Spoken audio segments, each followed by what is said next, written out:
Assalamualaikum warahmatullahi wabarakatuh. Waalaikumsalam warahmatullahi wabarakatuh. Alhamdulillahirabbil alamin wal 'aqibatu lil muttaqin wa la 'udwana illa 'alal zalimin. Asyhadu an la ilaha illallah wahdahu la syarika lahu wa asyhadu anna sayyidana Muhammadan 'abduhu wa rasuluhu. Allahumma shalli wa sallim ala sayyidina wa nabiyyina Muhammadin wa 'ala alihi wa sahbihi ajma'in wa man tabi'ahum bi ihsanin ila yaumiddin. Fadina billahi rabba wa bil islam dina wa bi Muhammadin nabiy wa rasulah. Rabbana zidna ilma wa zidna fahma. Allahumma inna nas'aluka 'ilman nafi'an wa rizqan thayyiban wa 'amalan mutaqabbala. Allahumma sudurna bi khairil iman bi wa jannati al-alim wa hina bi ma'rifati wa bidna wa syahadati bi sabilik innaka liman qawla wa ni'man nasir. Allahumma baik sekalian, alhamdulillah kita panjatkan syukur kita kepada Allah Subhanahu wa taala pada pagi hari ini kita bisa melanjutkan kembali kajian kita setelah Maroko masuk di semifinal, tapi ternyata kalah. Alhamdulillah. Apa hubungannya kajian dengan soal Maroko? Hubungannya adalah karena sepak bola itu bagian dari yang perlu dikaji. Ya itu luar biasa ya, karena negara luar kita yang selevel dengan kita, artinya dunia ketiga yang dijajah oleh Barat. Ini memang Prancis ya, Maroko itu dijajah oleh Prancis, kita Belanda. Nah itu ternyata secara melanjutkan bisa menghadirkan performa yang lumayan membanggakan ya bagi kaum muslimin. Dan ini adalah berita baik ya bagi kita semuanya, bahwa yang namanya hari-hari itu diperkirakan oleh Allah Subhanahu wa taala. Itu artinya mudah dimudah beranas. Karena hari itu diperkirakan di antara manusia. Ada di atas, di bawah, ada kuat, ada lemah, ya, ada menang, ada kalah. Itu adalah sunnatullah fil kaum, itu merupakan ketetapan Allah di dunia ini. Tapi ada juga yang nggak begitu katanya. Ya namanya ada perbedaan di antara manusia. Kadang-kadang kita di atas, mereka di bawah. Dalam mereka di bawah, kita di atas. Katanya gitu. Apa bedanya? Yang kita maksudnya bisa menerima pergiliran itu. Kita kadang-kadang kita di atas, mereka di bawah. Padahal mereka di bawah, kita di atas.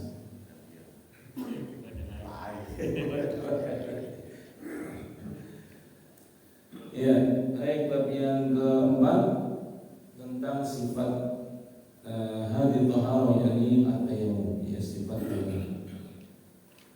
Wa amma sifat hadis taharah fa ta'ala bi salasati masaila iya qaidu hadaba.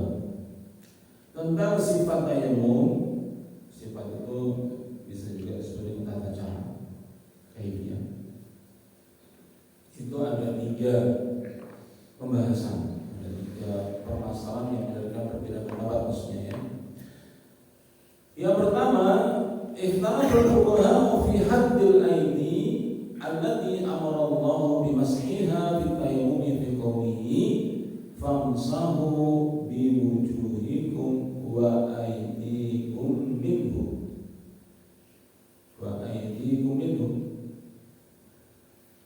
Maka usaplah wajah-wajah kalian dan tangan kalian darinya. Minhu darinya. Al-Maidah 36. Tentang ayat ini ada 4 pendapat. Ada 4 pendapat. Jadi dalilnya sama Al-Maidah yang ke-6, tapi yang beda apa pemahamannya. Jadi ulama itu jangan dianggap terpisah dari Quran dan Sunnah. Mereka Quran dan Sunnah yang membedakan, yang menjadikan mereka berbeda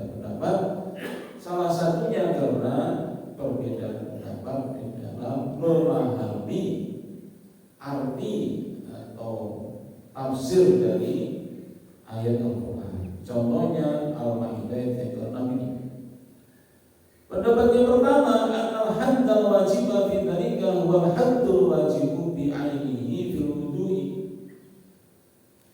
Pendapat yang pertama adalah bahwa yang batasan yang wajib untuk diusap itu sama dengan batasan yang wajib di dalam berwudu.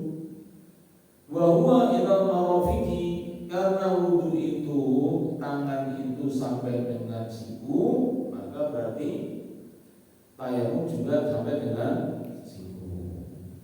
Wa huwa masyhurul madhabi wa bihi qala fuqaha al-amsar. Inilah pendapat yang paling terkenal, yang paling masyhur dan diikuti oleh para fuqaha di kota-kota besar. Maksudnya kota-kota besar itu kalau dulu identik dengan kedalaman ilmu, karena dekat dengan sumbernya, banyak ulamanya, banyak majelis ilmunya, gitu maksudnya. Ya kalau di kita saat ini juga mirip ya, biasanya kalau di Kota Malang itu jauh lebih meriah kajiannya daripada di kampung-kampung gitu. Tapi nanti mungkin akan berubah. Sekarang juga mulai berubah karena teknologi itu membuat informasi itu sangat memungkinkan untuk bisa didapatkan secara setara baik itu di kota maupun di desa. Ya, karena kalau jangan ingat di internet ada namanya Wikipedia. Ada tahu Wikipedia ya?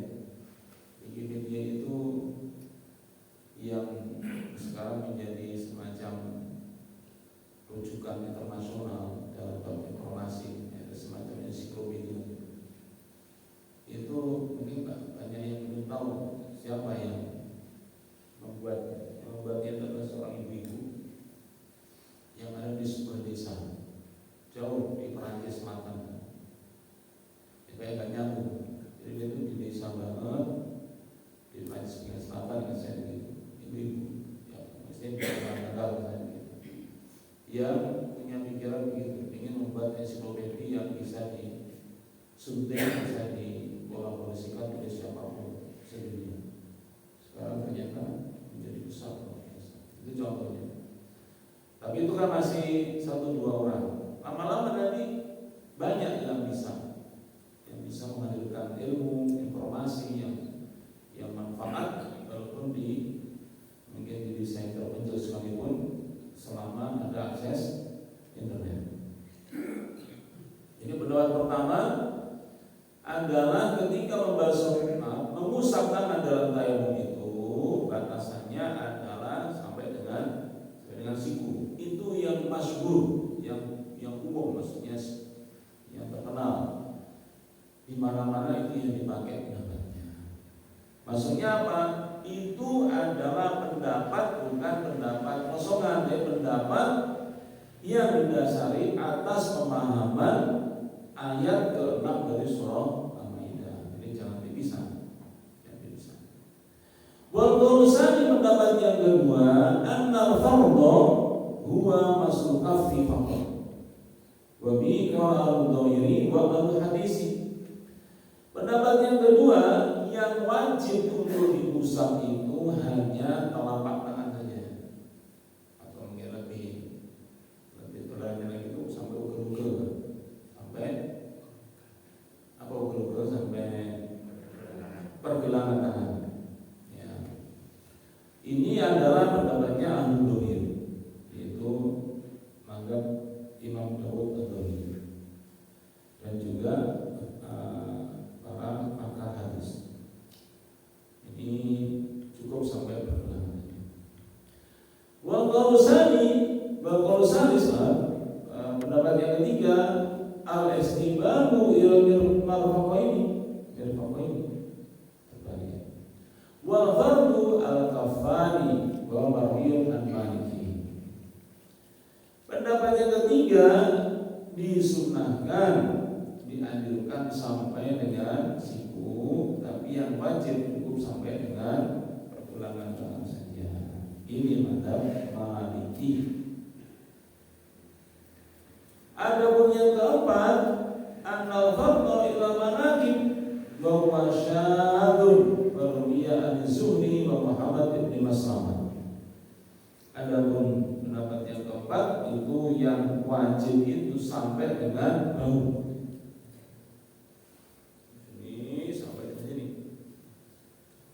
Nah, tetapi ini adalah pendapat yang syadz, syaratnya itu nyeleneh, artinya ya sulit dicari. Kok bisa sampai dengan itu bagaimana? Tapi nanti ada penjelasan. Ini diriwayatkan oleh Imam Az-Zuhri dan Muhammad bin Maslamah. Baik.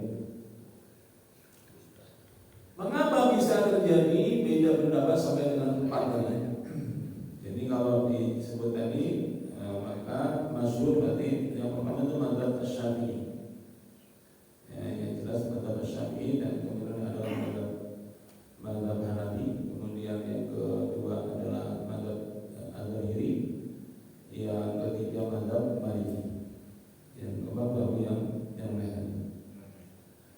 Nah, kenapa bisa beda pendapat? Karena ikhtilafihim istiraqul ismi, istiraqus bil yadi fi lisanil Arab. Karena mereka berbeda pendapat di dalam mendefinisikan batasan dari yad, tangan, yang disebutkan dalam ayat tadi, yaitu wamsahu bi ru'usikum wa aydikum. Yadun, yad itu tangan kalau satu, kalau dua yadani atau yadaini, kalau banyak aidin. Ya, jadi aidin itu tangan, itu yad itu dalam bahasa Arab itu memang termasuk kategori kata yang disebut dengan istiraq, memiliki kemungkinan lebih dari satu makna. Ya, seperti kalau Indonesia apa bahasa Indonesia ya? Itu ada kata-kata, ada kalimat siapa mau tahu, artinya apa? Siapa mau tahu, artinya apa? Itu tahu sama tahu, begitu jatuhnya ya. Itu. Kalau bahasa Jawa misalnya, turune sapi, artinya apa? Apa ya turune sapi? Anaknya sapi, ya satu lagi apa?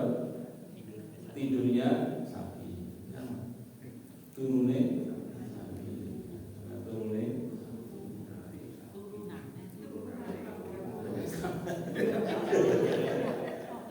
anak turune kan apa?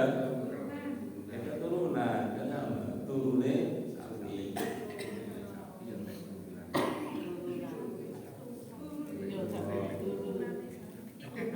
Turunan itu dari jumlah umurnya turunan itu. Rosotan. Itu contohnya. Hanya di semua bahasa selalu ada 1, 2, 3 kata yang artinya itu lebih dari satu. Nah, yad itu nasibnya seperti itu. Jadi tangan itu tidak fix gitu. Ketika sebut tangan itu maksudnya yang mana? Maksudnya batasannya, maksudnya sampai mana itu tangan itu. Wa dzalika anna yadda fi kalam al-arabi yuqalu ala salasati ma'alim. Karena dalam bahasa Arab tangan itu digunakan untuk 3 makna. Pertama al-kafi faqat, yaitu cuma sampai pergelangan. Wa huwa adharuha isti'maran, ini adalah yang paling banyak dipakai. Tangan itu ya ini sampai sini saja. Namanya tangan. Wa yuqalu al-kafi wa dirah. Satunya lagi adalah dari tangan sampai dengan sini. Sehasta ya. Yang ketiga al-kafi mas'idi wa adu, itu sampai dengan pergerakan yang atas, tangan sampai ke atas. Ini tangan segini, tangan ini segini juga sampai tangan, segini famsahu bi ru'usikum wa aydikum. Nah, itu langsung mikir tangannya mana tadi? Sampai mana? Nah, gitu maksudnya.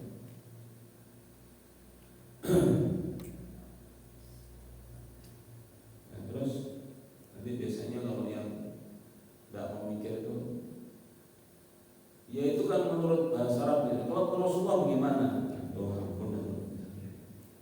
Ini maksudnya ini para ulama itu berpendapat ini karena berusaha memahami Quran dan Sunnah. Gitu. Kalau menurut Rasulullah ya bagaimana kita tahu? Jadi kalau saya tanya kalau Rasulullah gimana? Caranya jawab gimana? Ya nggak mungkin. Bagaimana caranya? Rasulullah sudah lama. Dia dengan mimpi misalnya. Ntar malam dengan mimpi. Ya Rasulullah tangan mestinya yang mana? Jawab tangannya sampai pergelangan. Nah biasanya kan ngomong sama saya mimpi bertemu Rasulullah, dijawab ternyata tangan itu maksudnya saya pergelangan. Saya percaya. Karena apa? Mimpi Rasulullah itu tidak mungkin bohong, tidak mungkin dikelabui oleh iblis. Mimpi bertemu Nabi itu mesti benar. Itu. Sama saya kita ini kan nggak tahu. Ada yang pernah bertemu Rasulullah? Ada. Kalau Rasulullah bagaimana ya? Berarti apa? Kita hanya bisa menelisik dari peninggalannya, itu Quran dan Sunnah. Gitu. Jadi akhirnya apa yang kita pelajari apa ya hadis Nabi. Kalau tanya Nabi, kalau Nabi gimana ya kita pelajari hadisnya. Nah yang baru kita pahami, kita ini bukan sahabat Nabi, bukan kita levelnya itu bukan sahabat. Kita ini sudah level ke berapa gitu? Mereka sudah masuk ke level ke berapa gitu? Dari Nabi, sahabat, tabiin, tabiin. Baru sudah nggak bisa dihitung. Atau yang berikutnya, ia belajar Islam, ia mempelajari agama Islam, yang mendalami Islam itu bukan cuma kita. Maka kita bukan mendalam, kita cuma nyerempet-nyerempet doang gitu ini. Nah sebelumnya itu sudah berjalan lebih daripada 1000 tahun. Itu para ulama yang sudah berupaya serius memahami Quran dan Sunnah. Jadi kita tanya dulu para ulama itu bagaimana ini. Jadi kalau belum ada ulama satupun yang membahasnya. Misalnya apa? Bagaimana hukumnya menyalakan lampu yang bulat kayak gitu? Ini bulat depan saya ini. Jangan tanya sama ulama madzhab manapun tidak akan ketemu jawabannya. Karena apa? Ya belum ada kan begitu. Itu baru tanya-tanya yang sekarang nggak apa-apa. Kalau urusan tanya umum, ya, urusan memahami yang ada dalam Quran itu pasti bukan kira-kira. Dari Al-Fatihah sampai Anas itu sudah pasti fix ada ulama yang membahasnya. Ya. Semua hadis dalam Sahih Al-Bukhari, Muslim, Abu Dawud, At-Tirmidzi, An-Nasa'i, Ibnu Majah, Ad-Darimi sampai lagi itu. Ya, itu sudah fix pasti sudah ada ulama yang membahasnya. Mustahil itu enggak ada bahasanya. Bahkan namanya syarahnya kalau Quran itu tafsir, kalau hadis itu syarahnya. Itu sudah ada banyak sekali. Puluhan bahkan mungkin ratusan yang ulama yang berusaha memahami dengan baik. Jadi kita kan tinggal ya mengutip saja gimana kita pahaminya gitu. Nah, maka kemudian itu sebab pertama kalau tidak berapa. Sebab yang kedua, kenapa bisa beda pendapat? Karena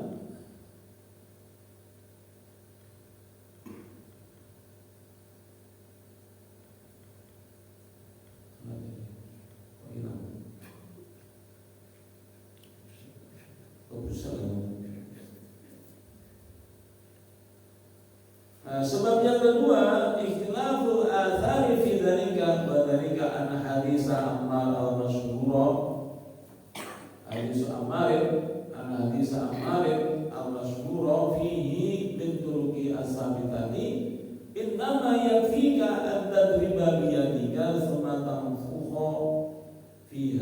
tsumma tamsa biha wajhaka wa kaffaika. Pertama, kalau dari ayatnya begitu ya, ayatnya itu bisa menimbulkan, artinya bisa sepergelangan, bisa, karena dikembalikan ke dalam pengertian bahasa Arab. Bahasa Arab ketika menyebut ketahiyat, tangan itu bisa maknanya sebelangan, siku sampai dengan bau. Bau itu bisa ada berapa mana? Kalau belum bau, jangan bau, bau, artinya bau, jangan bau, bau artinya buat maksudnya berat sekali. Nah, karena pertama sekarang bicara mengenai hadis dari ayat ya. Ayat itu kalau mengartikan ya itu bisa bermakna 3 kemungkinan, yaitu pergelangan, siku dan bau. Nah, sementara dalam hadis Nabi pertama ada hadis sahih yang menyatakan ketika Nabi ditanya tentang tayamum, Nabi jawab sesungguhnya hanyalah cukup bagimu untuk menempuh dengan tanganmu itu, kemudian engkau tiup apa yang telah engkau tempuh, yaitu berupa tanah itu atau debu, kemudian engkau usap dengan debu atau dengan tanganmu yang sudah barusan ada debunya itu, yang juga sudah ditiup itu, pada wajahaka, yaitu tanganmu, wajahmu, wa kaffaika, dan telapak maksudnya pergelangan. Itu hadis pertama. Itu apa jelas sekali maksudnya tangan di sini adalah kaffaika, yaitu kedua telapak tanganmu, maksudnya ya sampai pergelangan saja. Ini hadis pertama. Kalau ada yang tanya, Bang Rasulullah bagaimana? Ya ini hadisnya seperti itu. Tapi jangan berhenti dulu, masih ada hadis yang lainnya. Nah, gitu. Wa warada fi ba'di turuqihi annahu qala lahu alaihi salatu wassalam wa antam sana biyadaika ilal mirfaqain. Kemudian juga ada hadis yang lainnya juga sahih juga bahwa Nabi SAW bersabdakan, dan dalam engkau mengusap dengan kedua tanganmu itu sampai dengan siku. Itu hadis Nabi yang kedua. Pertama tadi apa? Sampai dengan pergelangan tangan. Yang kedua sampai siku. Jadi sama-sama hadis Nabi. Nah, sekarang saya tanya dua itu, dan Rasulullah bagaimana? Sampai mana? Usap tangan sampai mana? Kalau Rasulullah dari dua hadis ini. Siku apa tangan? Pergelangan tangan. Dua hadis tadi. Kalau saya tanya, lah kalau menurut Rasulullah bagaimana? Gimana jawabnya? Enggak gampang kita terus ngomongnya kayak Islam, ngegas banget. Ya menurut Rasulullah bagaimana? Dia kayak gini gimana jawabnya? Karena Nabi apa? Satunya menyatakan sampai pergelangan, satunya sampai siku. Menurut ulama sampai pergelangan. Ulama ini menurut ulama ini sampai dengan siku. Lalu terus semua bagaimana? Jawabnya gimana? Malah saya ditanya tambah bingung, jadi pertanyaan bagaimana ini? Apa? Bikin bingung gitu. Bikin bingung. Ya bikin bingung. Bikin bingung.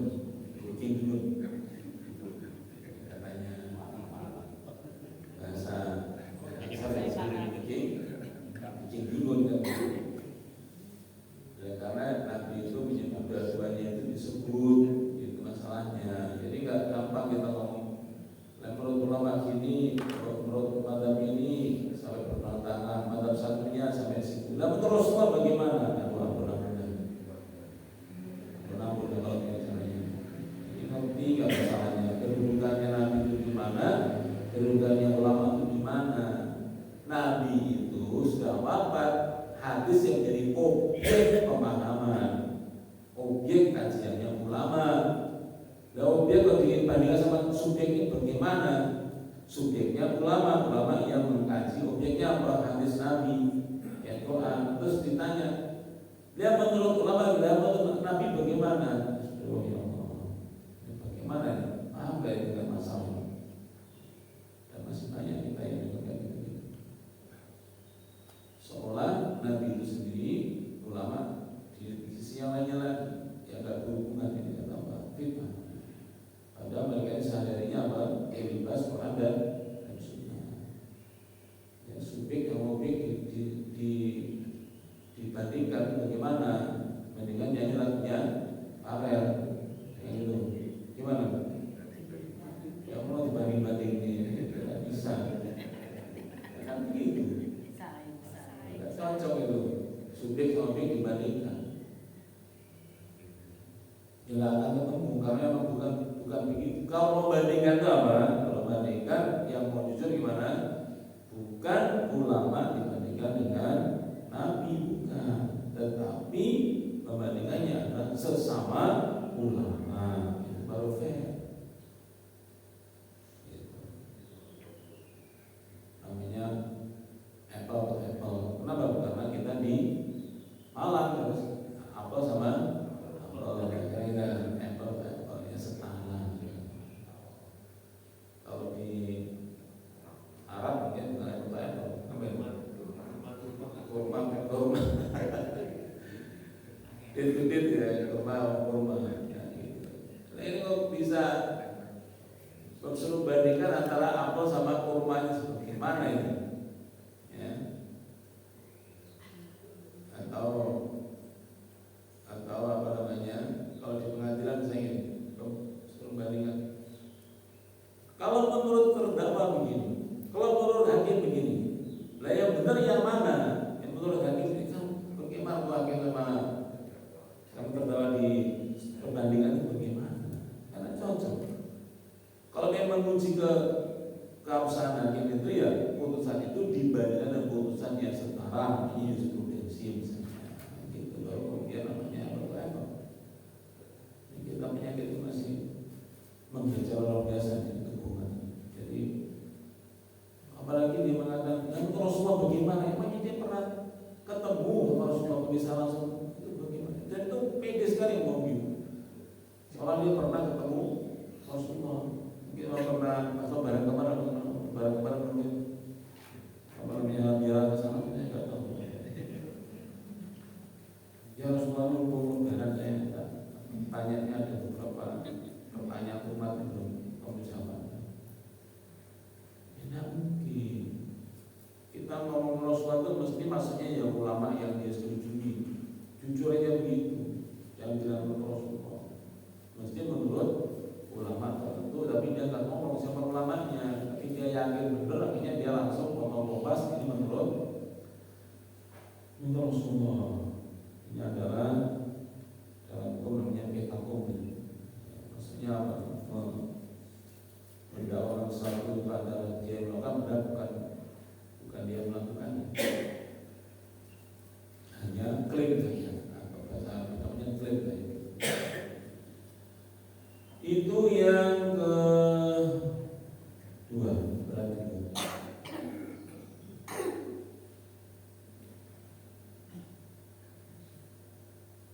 wa ruya aidan an ibn Umar wa anna nabiyya sallallahu alaihi wasallam qala at-tayammumu darbatani darbatun bil wajhi wa darbatun yadayn ila mirfaqain.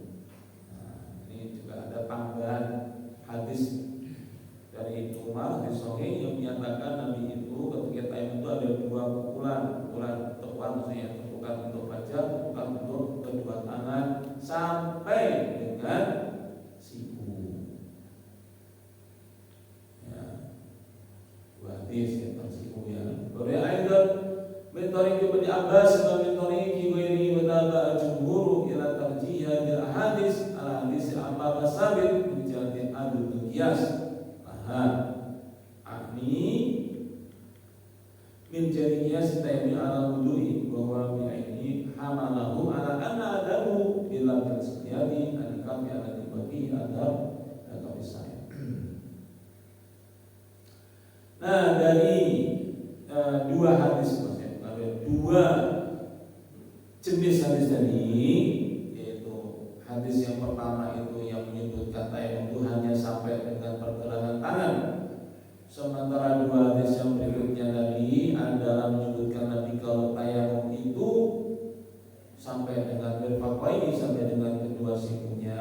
Maka kemudian para ulama itu di dalam menganalisa, memahami, mensikapi dua rukun hadis yang nampak berbeda ini, maka kemudian beberapa menggunakan metode, yaitu umumnya itu dua. Satunya itu adalah tarjih. Tarjih itu artinya diperbandingkan kualitas hadisnya. Tarjih itu juga tetap dua dari hasilnya, yaitu apa? Bagi ulama yang meyakini hadis yang pertama itu lebih kuat, yaitu cuma sepergelangan tangan, maka akhirnya berpendapat bahwa tayamum itu adalah rukun tayamum yang kedua, yaitu mengusap tangan itu sampai pergelangan tangan. Kayak gitu. Ada beberapa ulama yang golongan yang kedua, yaitu yang mentarjih, yaitu lebih menguatkan hadis yang golongan yang kedua, maka pastilah akan mengatakan apa? Bahwa rukun tayamum itu yang kedua itu mengusap tangan itu sampai dengan siku. Ya. Itu yang kedua. Yang ketiga tidak mau mengalahkan, namanya thariqatul jam'i, yaitu ulama yang berupaya untuk menggabungkan dua hadis itu supaya tidak saling tinggalkan, tetapi dipadukan, digabungkan, tetapi supaya tidak bertentangan. Caranya bagaimana? Muncullah pendapat yang ketiga, yaitu apa? Yang wajib itu adalah sampai pergelangan tangan. Adapun sampai dengan siku itu adalah sunnah. Walhasil akhirnya apa? Sangat ilmiah ketika beda pendapat batasan tangan sampai mana itu menjadi tiga pendapat yang muktabar, yang dikenal di kalangan kaum muslimin, yang namanya batasan tangan itu, yaitu pendapat yang pertama saya ulang, itu apa? Cukup sampai pergelangan tangan. Yang kedua sampai dengan siku. Yang ketiga yang wajib hanya pergelangan tangan, sunnahnya sampai dengan siku. Adapun pendapat yang keempat tadi apa? Sampai bau. Nah, ini pendapat yang besar, artinya tidak dipakai, tetapi disebutkan bahwa ada yang berpendapat demikian. Tapi tentu sulit untuk dicarikan rujukannya, makanya yang disebutkan saja sebab ada pendapat seperti itu. Nah, itu saya kira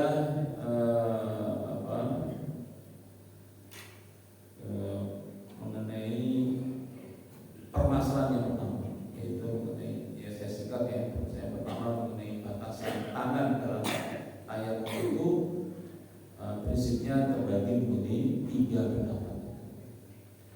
Dari tiga pendapat itu kalau saya tanya, yang benar yang mana? Yang mana yang benar? Kalau dengan yang benar, pilih yang benar, berarti yang lainnya salah. Nah, gitu. Itu bukan pertanyaan yang baik. Bukan pertanyaan sudah nggak bikin nggak enak pertanyaannya. Apalagi apa? Tanya. Kalau pendapat ulama satu mengatakan sampai pergelangan tangan, ulama yang satunya lagi pendapatnya sampai dengan siku. Ulama satunya lagi mewajibkan yang pergelangan tangan dan mensunahkan yang sampai siku. Lah menurut Rasulullah yang benar yang mana? Ya Allah. Kadang-kadang itu kayak keren banget ya kita itu membandingkan antara ulama dengan Rasul, kayak hebat banget gitu loh. Kita menurut Rasulullah bagaimana? Ini apa enggak dia tahu dia itu bohong gitu loh? Emangnya dia pernah dengar dari Rasulullah bagaimana gitu? Dari Rasulullah bagaimana?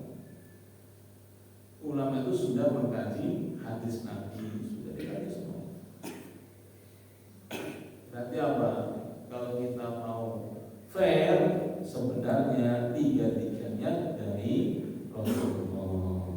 Dari mana kita tahu? Dari ulama, bukan saya sendiri, bukan kita, dari kajiannya para ulama setelah mengkaji dua jenis hadis tadi itu, maka kemudian ulama itu meyakini inilah tuntunan Rasulullah di dalam bab batasan tangan yang diusap untuk ketika kita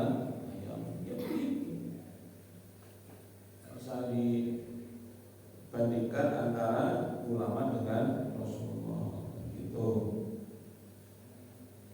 Nah yang kedua, berarti betul-betul tidak bisa dipahami kalau kemudian yang benar yang mana dari tiga itu, tidak bisa.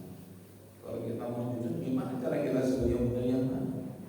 Karena apa? Itu adalah istilahnya beda jalur pemahamannya. Itu apa? Menguatkan yang hadis pertama, yang kesimpulannya mesti apa? Pergelangan tangan. Hadis kedua mesti apa? Siku. Ya nggak mentolok, dua-duanya masalahnya ditinggal. Iman-iman ditinggal salah satunya, ini kayaknya nggak sopan. Sama-sama soalnya. Akhirnya pakai apa? Thariqatul jam'i, itu digabungkan. Itu apa? Yang wajib itu pergelangan tangan sampai pergelangan tangan, yang sampai siku itu namanya apa? Terus kita sebagai umat gimana? Ya kita umat apa? Silakan memilih. Ya dari tiga itu mana yang mantap? Gitu. Apalagi sekarang mau pemilu kita harus pilih. Nah, latihan ya, pilih yang mana dari tiga itu. Gitu. Ya. Ini apa? Pembahasannya, kontennya sederhana, tapi ini pemahamannya masih rumit sebenarnya. Umatnya masih tidak sedikit yang punya pemahaman seperti ini. Makanya itu membandingkan antara ulama dengan Nabi.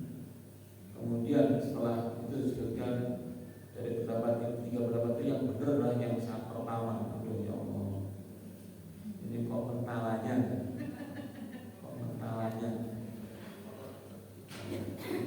kita itu cukup memilih saja. Apakah semua memilih? Ya tergantung tema. Kalau tema kayak gini itu ya tinggal pilih saja. Ada juga nanti dalam tema tertentu memang itu urusan benar dan salah, misalnya urusan prinsip. Ya. Tapi kalau urusan fikih, tata cara ibadah itu sebagian besarnya apa? Pilihan saja. Ya. Nah, setelah itu ya mungkin nanti mantapnya karena apa? Ya banyak pertimbangannya. Kenapa orang itu lebih mantap?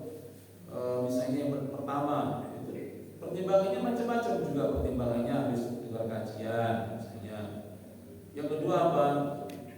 Misalnya ada dua ulama yang menjelaskan. Dari dua ulama itu, saya kalau lebih senang ulama yang A ya, saya ikut ulama itu saja. Itu bukan berarti nggak ikut Quran dan Sunnah, mesti ikut Quran Sunnah menurut pemahaman ulama,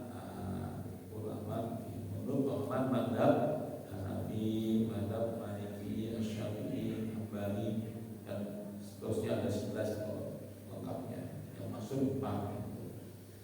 Nah dengan demikian kita ini hendaknya bisa saling memahami, saling menghormati, dan supaya kita saling tahu dalil masing-masing. Oh ternyata yang pergelangan tangan itu mereka punya pegangan Quran dan Sunnah. Oh ternyata yang sampai dengan siku mereka pegangan Quran dan Sunnah. Oh yang dibedakan yang pegangan wajib yang sampai siku itu Sunnah juga pegangannya Quran dan Sunnah. Yang jadi masalah kalau apa? Mau sholat nggak ada ada air nggak mau. Nggak ada air, nggak mau tayamum, itu yang jadi masalah. Terus ngapain mengorban kau air? Banyak orang sholat mantap wudu nggak ada air, tayamum itu tayamum nggak mantap. Apa? Daripada itu saya nggak mantap, dia saya nggak sholat. Astagfirullah. Nah yang gini-gini yang perlu diluruskan. Perlu dibina. Kalau nggak bisa dibina dia apa? Binasa. Ya enggak, tetap kita lagi. Ya saya kira demikian. Ada yang mau ditanyakan?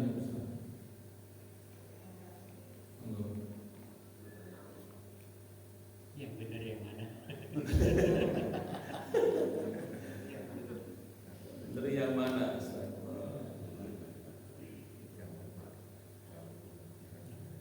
Itu orang yang nanya itu belum tentu salah sebenarnya. Asalkan yang jawab itu tepat itu ya tetap selamat. Kalau saya boleh deh. Kalau saya lebih condong pada pendapat mazhab ini yang memilih yaitu pergerakan. Gitu. Tapi saya tetap mengerti yang memilih sampai dengan yang itu sudah cukup.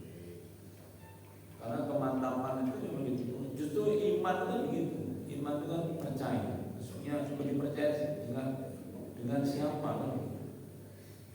Jadi bukannya mau iman itu mati, tapi juga akhirnya orang itu menaruh kepercayaan itu kepada siapa?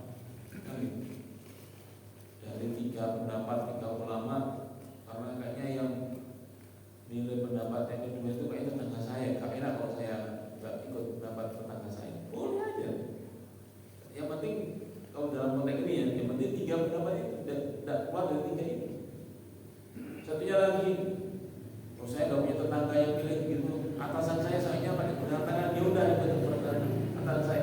Itu namanya bukan taklid, bukan namanya itu ikut atasan, maksudnya ikut pendapat ulama yang kebetulan itu diikuti oleh atasan. Kita kan begitu, jangan kita agama itu ikut Quran dan Sunnah, bukan ikut atasan. Ya kalau begitu caranya, maksudnya kan bukan begitu. Bisa bedakan ya? Bukan begitu, maksudnya bukan bisa.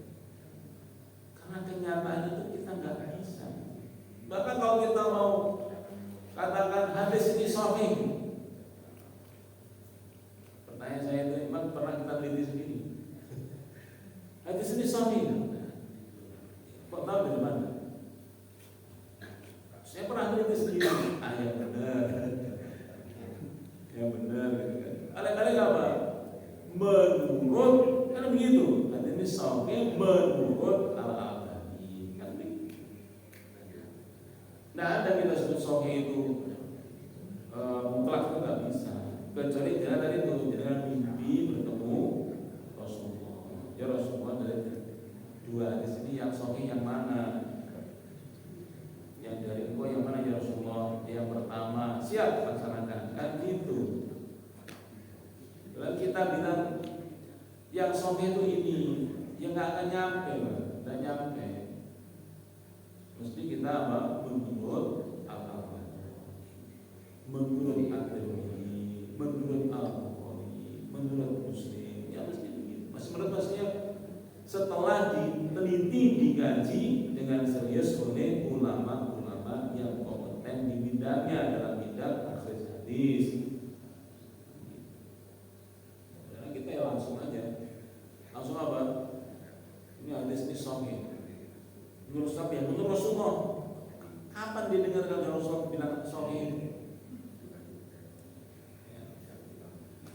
Ya gitu saya kira. Kalau mau bertanya diskusi mendingan di sana aja. Ronde kedua. Gitu ya. Saya kira demikian.